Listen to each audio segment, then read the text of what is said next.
Welcome to In the Loop Breakaway, a podcast that is inspired by the breakaway roping lifestyle. I'm your host, Jordan Joe Fabrizio, a full-time cowgirl, entrepreneur, and breakaway roper at heart. My goal is to promote the sport of breakaway roping, along with celebrating and highlighting elite competitors in and out of the arena. This podcast highlights the raw, real, and the truth behind the box of the breakaway roping industry they live every day looks like. Join me to talk about breakaway roping, the history, the present, and the future of our sport. If you want to be in the loop, you're in the right place. Thank you for joining us. Take a listen.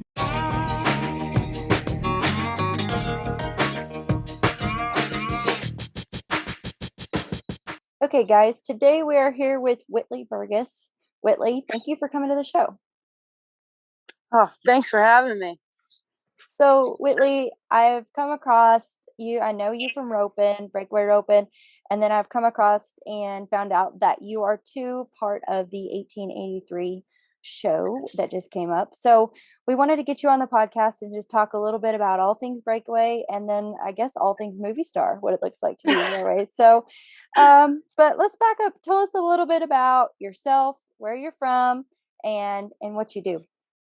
Okay. Well, I'm 19 and I'm from Hillmar, California, and it's a pretty good spot. And I breakaway rope and I team rope and I try to run barrels every now and then, and I try to be a horse trainer and stuff. And I guess I think around end of July I got a phone call to see if I wanted to go be a stunt double on this 1883 TV show. So I was like, well, I guess I'll just give her a whirl, see how much fun that'll be.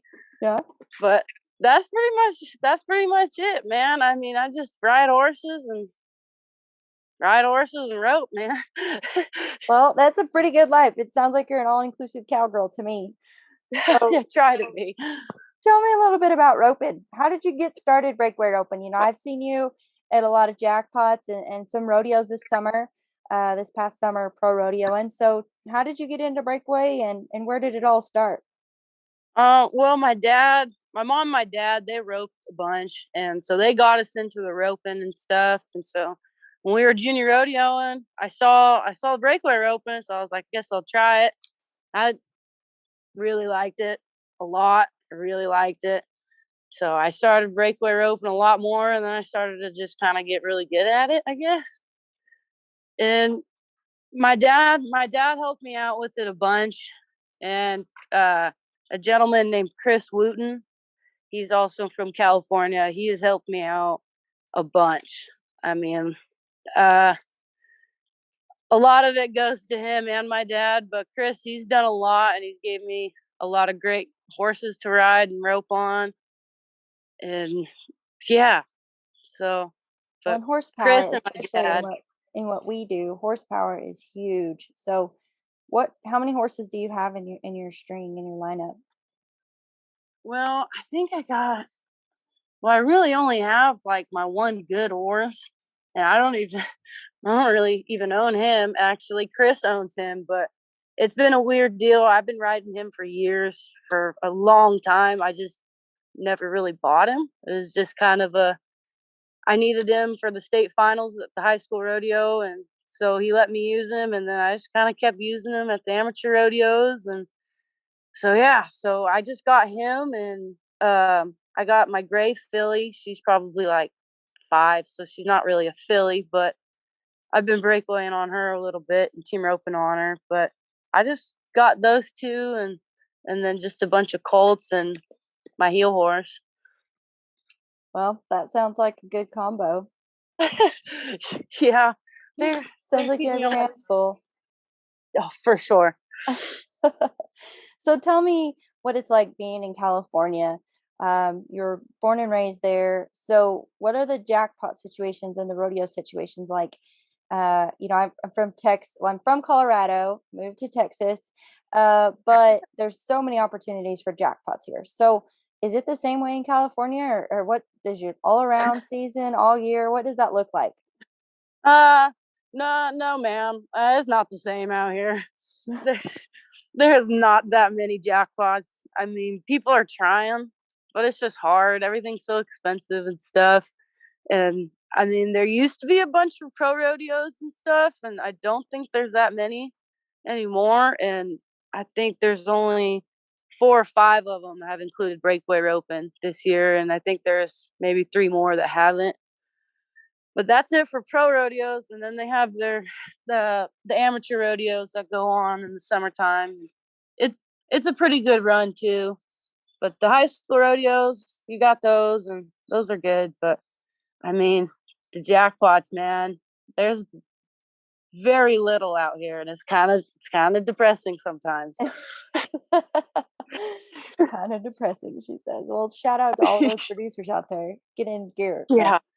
So do sure. you travel a lot, or what does that look like for you? You know, being 19, I know you've come and I've seen you at some jackpots down in the Texas area. So what does that look like on your travel? Yes, ma'am. I do. I have traveled a lot this year. This was probably the most I've ever traveled. But I went to Texas at the beginning of the year, and for the American, and I ended up just staying out there for a little while. I got all hung up on the jackpots and the ropings and all that fun stuff, and then I entered Helotes, and I ended up filling my permit. So I was like, well, let's keep going, I guess. Yeah, heck yeah. Yeah, so I came home for like a month or so, and then I just went to a bunch of pro rodeos after that. So I was gone for a long time. The American, you had quite a bit of success there 2021. So walk me through that and what that was like. Oh, that was fun. That was fun. I had a lot of fun. Well, I honestly I didn't even know I made it. I was working out here, and I forgot the gentleman's name who's on the board for the American, but he called me and he's like, "Are you gonna be out here?" I was like, "Well, I guess."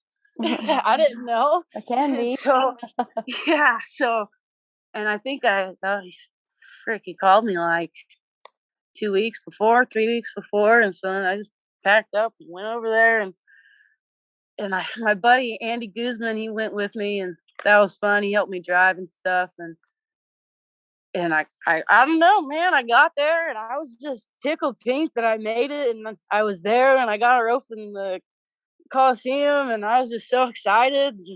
And then I ended up, I was a 1-9, I think, in the first round, and I ended up placing, and I was like, oh my gosh, no way. And I don't know. I just kept roping, I guess. For some reason, my nerves really didn't get a hold of me at that roping. It was really weird. But well, and that's cool. I mean, that's a lot of the times, if you look back at your bigger successes and things you're proud of, it's most of the ones that your nerves didn't come into play, where you're like, hey, yeah, that's what I want to do. That's where I did the best. And so it's really neat to see how your nerves don't play when it's all on the line and you've done your best. You're just out there roping. Right. And it was just, I was having a ball. I was just having so much fun to be in there and getting to experience. And then I just, I ended up sneaking in to the stadium those last few rounds. And I think I was like a 3-5 or something. And I moved on, and that was cool. I was just so excited to be there and just so pumped. And I don't know, man, my nerves just never got a hold of me. And it was just funny because I get nervous sometimes at these other jackpots, and I'm like, dude, what the heck, man? I'm like, you were just over there in this building and AT&T. Yeah, like, and you weren't freaking out, but I don't know. It was great. I had so much fun. So what was your first initial reaction? Coming from Northside, you roped great. Like you said, you were 1-9 in the first round. Came back, advanced again. So what was it like walking into the AT&T Center for the first time as a competitor? Oh, it was amazing. It was amazing. I was so excited, and I think I was just pretty pumped and just excited, and I was pretty, like, in the moment when I walked in, like, in the arena, like, getting ready to go, I was, like, pretty grateful and pretty thankful for all the people that I had behind me and helped me get there, and my folks and Chris and everyone, so there was a little bit of butterflies and stuff like that when I walked in, but it was just a great feeling. I don't know. those are some that we hold close and really cherish and remember. So that's pretty cool. Yes, ma'am. So talk a little bit about this summer. You, like you said, you filled your permit, your first ever rodeo, Helotes. You took off after that. And so what was the summer run like? Did you have a lot of success? And what did you think about the rodeos? Um, Summer run was fun. It was fun. I didn't have that much success. I'm not gonna lie. It was wolfy. Gosh, it was wolfy. I mean, I'd place or I'd get a really good time, and I'm like, oh heck yeah, I'm gonna place. And a couple days would go by, and I'd look at the results, and I'm like, oh, there was like 4 other girls that got the same time as me. Oh my god! So it was a little rough, and it humbled me out for sure. Well, I don't think you were the only one. I think it humbled a lot of us. Yeah, but it was pretty great, and I was so excited just to get to go and do it at 19, and because I like adventuring and going and seeing the things, and so that was fun, and it was good. It was good. I enjoyed going to Cheyenne. Cheyenne was amazing. Yeah. When you walk Definitely. into that arena, or I remember, the first time I did as a competitor, Oh, yeah. it just takes your breath away. For sure. Oh my gosh. And so much fun. So much fun. I love it. I was so happy that I got to go. Yeah, I know. It's a for sure a memory that you always cherish, in a rodeo that you most definitely want to compete at any level. Whatever event you're doing, that is the dad is one for sure that everybody wants to go to. Yes, ma'am, for sure. So, transitioning from your breakaway roping to your movie star, how did that all unfold? So you're in the 1883 new movie that we've all been glued to the TV watching religiously. So tell me a little bit about it. How did that unfold? How did you get involved? Walk me through that process. Well, I'm sure you know Best Ever Pads, right? Mm-hmm. The Saddle Pack Company. Right. Well, Tammy White and Ryan White, they're good friends with Jason Rodriguez. He's the stunt coordinator for Yellowstone and the 1883. And I guess Jason had called her and said, I need a tall, scrawny, blonde chick that's handy. And so then Tammy called me and asked me if I wanted to work on a movie. So I was like, oh, heck yeah, I'll try it. So that's kind of how that happened. But it worked out good because I think I was in Preston, Idaho, and I was broke. I was at that pro rodeo and I was broke. I was really broke. And it was just great timing. Yeah. But so yeah. Where was it filmed at? Where did you have to go? They filmed it in Texas. That's good. Yes, it was filmed in Texas. Most of it was filmed in Texas, and Taylor Sheridan is the producer and the writer. Wrote the script, and he wrote a pretty good show. Oh my gosh! Yeah, for sure. It's become one of my favorite shows to watch, and I'm a huge history person anyway. So just the history of it, and putting yourself in those people's shoes, and maybe like what they did actually go through, our ancestors, to get where we are, and things like traveling by wagon, right? And just out by yourself, and no cell phone to call anybody, or I know. Food, water, and all the things that go into it. It's fascinating to look back and think how far they went so that we could be where we're at today. Seriously, I thought it was pretty neat that Taylor wrote that and created it and made it happen so that people can actually watch it and maybe get a little bit more interest in the history and stuff like that. But it's a great film. I mean, I just started to watch the first few episodes and I was like, oh my gosh, what the heck? That's so awesome. I'm mind blown by it. So what role did you play in the movie? I am the stunt double for Isabel May, or she plays Elsa Dutton in the show. and she's the lead character, and I think she's the one who does the voiceovers throughout the episodes and stuff. And yeah, and she's James and Margaret Dutton's daughter. Okay. So yeah, and that's who I doubled. So what's it And like working with those actors? You know, I know you've been involved with rodeo people, it sounds like, your whole life in that industry. So what is the industry in the movie business like? I mean, is it a complete different culture, or is it a little bit of the same? Tell me what that's like. It's pretty different. It's pretty different, man. I mean, it's fun. It's just weird because, like, I was just always gone, and I'd be on set working, and then I'd come back and I wouldn't have any horses or dogs or anything, and that was really weird. But I mean, I could have brought my horses out there. That would have been a lot to take care of. Right. But it's a lot different. The people are amazing. They're so freaking cool. I mean, the whole crew, between the camera people and the hair and makeup people and the actors and the rest of the stunt crew, like, they're all so cool. And it's pretty fun. It looks super neat just watching it, and I'm sure behind the scenes watching it unfold and then seeing how it's all come together now, watching it on TV. So, like, you film all day long? Do you ride all day? Like, how many times does it take to get a scene? Tell me about some of those things. It takes a while sometimes. I mean, especially because, I mean, there's all those covered wagons that they got. So, I mean, it takes a while because they'll have to shoot it and maybe move cameras and get a different angle. And so those wagons will have to walk and reset. And it's like sometimes it's watching paint dry. I mean, it takes a long time sometimes, but it humbles me out because I'm like, man, I could be bored doing this, or I could be bored doing something else. Right. But I mean, it was still pretty cool. But well, no telling how many doors that's going to open for your future. It's so neat, even having the opportunity.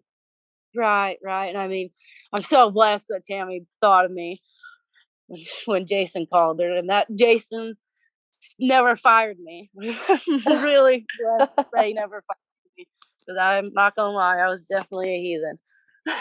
Well, funny story. When I was growing up, I team roped a whole lot, and Tammy was one of there was her and Beverly Robbins were a couple of the ladies that roped in the open ropings. And I remember watching her rope, and man, she used to stick the bones. I mean, awesome. And, you know, I watched her rope at the BFI when I was little, and I, telling my parents, I want to be just like her, and I want to be just like Beverly Robbins one day. And she was this little stout blonde with her hair down, just looked like she was running with her hair on fire, sticking the bones. And I just really looked up to her, and she roped really great. And she was one of the first women who bought her professional rodeo card and roped in the team roping. And so she was somebody that I looked up to when I was growing up. So that's cool that, come full circle. She's with Best Ever Pads now, and yes, ma'am, doing all that. Tammy's, I like Tammy. She's super cool, and I'm happy that she thought of me, and I'm happy I get a rope with her and stuff. She's a cool cat. So you team rope some too. Tell me a little bit about that. Yes, ma'am, I do. Well, I mean, I head and I heel. It's just kind of all girl team roping, or are you just doing a little bit of everything? A little bit of everything. I mean, I'll rope in anything, really, any jackpot. The roping you're gonna enter. Yeah, it doesn't really matter. I'll pretty much enter anything. But I'll head or I'll heel. I mean, it just depends what partner I get. If they want to head or if I want to, right, just whatever we choose. But heeling's probably my favorite. Mm-hmm. But I think my dad got me and my brother into the team roping a long time ago, and that's what we started off with. And he taught us how to heel first, and so I think that's why maybe I like heeling more. But yeah, I mean, I try to enter a bunch of the all girls and try and get qualified for that WCRA finals there, because I like that. That's cool association. Yeah, they've they've made huge waves for the breakaway roping, for the all girls team roping, for women in general in the sport of rodeo. They've been a huge ambassador for us, and so very thankful for them and what they've done and still doing too. They're opening For tons of doors for us. sure, for sure. Yeah. So 2022, what's that look like for you? Are you still filming some for 1883? Are you back to California roping breakaway? What are you doing? I'll head back to Texas for the rest of the shoot of 1883. We got a little bit left to film, so I think I'll head back on the 2nd and finish there. And then I think I got a ranch rodeo, the Art of Cowgirl I gotta go to, and I think I'm just gonna try and get some of these horses going, some of my fillies and colts going. Try and sell some horses, but I got way too many. Way too many colts. It sucks because they're all useless, and I wanna get them started before I sell them. Yeah. But I think So yeah. have you been able to meet a lot of the actors that, like Tim McGraw, Faith Hill, some of those? Have you gotten to meet those and just hang Yes, out with them ma'am. a little bit on scene? Yes, ma'am. Yes, ma'am. I think I've met most of the actors. I didn't get to meet Billy Bob Thornton, and I was a little upset about that. I Oh, really I know, I really wanted to meet him. But I met everybody else, and they're all amazing. They're all genuine, down to earth people. And Isabel, the gal that I stunt for, she's super cool. mhm. She's just very, very cool, and I hope maybe I can double for her eventually if she has another show she's got to do. Well, that would be awesome, and I think it's so cool just to know, we look on the outside in and we think, possibly those people are idols or people we look up to, but it's the same aspect in the rodeo world. There's a lot of people that look up to certain cowboys and cowgirls and sort of idolize them, and then but we know them just as normal, regular, like you said, down to earth people, and so Right, they are truly like, yes, they've been very successful. They're movie stars or cowboys, cowgirls, but they're just normal people too. And right, so getting to know them is pretty cool in the way you're getting to do it too. right. No, thanks. It's pretty cool, and I mean, it is crazy to think that they're just normal people like us, man. But like, and I still get tickled pink, like when every time I see Sam or Sam Elliott, I'm always like, oh my gosh, Whitley, use your words, use your words. Oh my gosh. Where's your vocabulary? I know. I'm like, dude, it's been how long, and you still can't just spit out a couple normal words to this guy? My God. Maybe But you it's should just just start bringing him some coffee and it'll come to you. right. Seriously, I'm like, Whitley, you need to just pull it together, man. Gosh. That's funny. But they're cool people, and they're talented. They're extremely talented. I mean, I never really thought acting was that hard until I sat there and watched it on set before. That shit's hard, man. Yeah. I mean, I can't even imagine. And just having to take the role of those characters, and essentially, you probably have to become that character oh, for a seriously. while to be able to act it out accurately, and then go back to real life, like you said, when you're back at your trailer or wherever with no dogs, no horses, no normal life for you or any of them. So it's like Right. I bet that's a huge challenge. Right. And it's just I think it's amazing just how they can switch up their emotions and just act as well as they do. It's pretty cool. It's pretty cool. Yeah, it's really cool. So Uh, So I ask everybody on my podcast this question, and it doesn't really apply to you yet because you're still so young, wet under the ears. But if you had to tell your younger self something, what would it be and why? oh my gosh. Man, I think I'd probably tell myself to read more because I didn't read that much when I was like, I don't know, younger, I guess. Hmm. I really didn't read that much, and I started reading a lot more in the past few years, and it's helped me out a bunch, especially with like sports psychology books and just stuff like that. It's really helped, and I think it's training on your mind, so it's helping you no matter what. So I feel like I probably should have read a few more books back in my prime. Well, the good news is you haven't met your prime yet, so you can still do that. But I think that's great advice, culturing yourself and trying to learn and grow and get better, especially in what we do, but essentially in the arena, yeah, you want to have a better mindset and you want to work on your mind and your sports psychology. But honestly, life is not any different. You've got to Right. go at life the same way as you do anything else, and just like you're backing in the box, at your work, at your relationships, at anything like that. So it really all I ties agree. together. Yes, ma'am. I agree for sure. So what's your favorite sports psychology book so far that you've read? I really like what's it called? The Inner Game of Tennis. Mm-hmm. Is that what it's called? That one's Yeah. probably my favorite. But I think there's one that I've been reading. It's called like How to Be a Badass or something like that. Something along the lines of that. It's something like How to Be a Badass or How to Stop Doubting Your Inner Greatness or something like that. It's kind of weird, but I've been reading that one, and that one's pretty cool. Well, I But think there's a lot, and I think it's interesting to see everybody likes something a little bit different. So, what's the biggest takeaway that you've gotten from the Inner Game of Tennis just reading that book?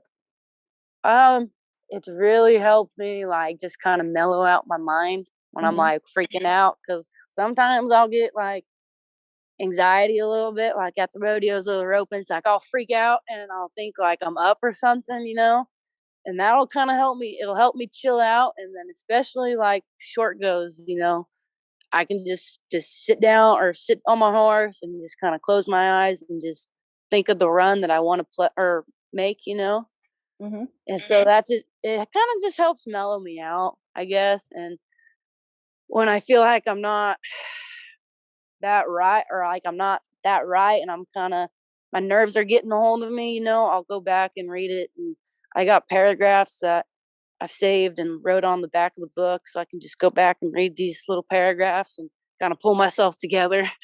Yeah, well, I think that's awesome, and I think it's funny you say that. Growing up, we used to go to the library and check books out. I won't tell you how old I am, but um, you couldn't write in the books. You couldn't highlight. You couldn't write. Because you had to exchange them Right, 3 days later. right. And then so now, like, I felt like such a rebel when I bought my own books and like highlighted in them and wrote in them and stuff. But it's really cool. I try to date that stuff because I think it's really neat to come back to those books and then see where you were at that time and kind of what frame of mind you were in, just to have a different Right. perspective. So that's something I've tried to do as I've read those books and things like that. And I think that's just a cool little tidbit that you can come back to it. And if you'll date it, you'll be like, oh, yeah, I remember that. Or that, that's where I was and this is where I am. So just something to take away from that. Right. No, I agree. I agree. So, well, Whitley, thank you so much for coming on to the show.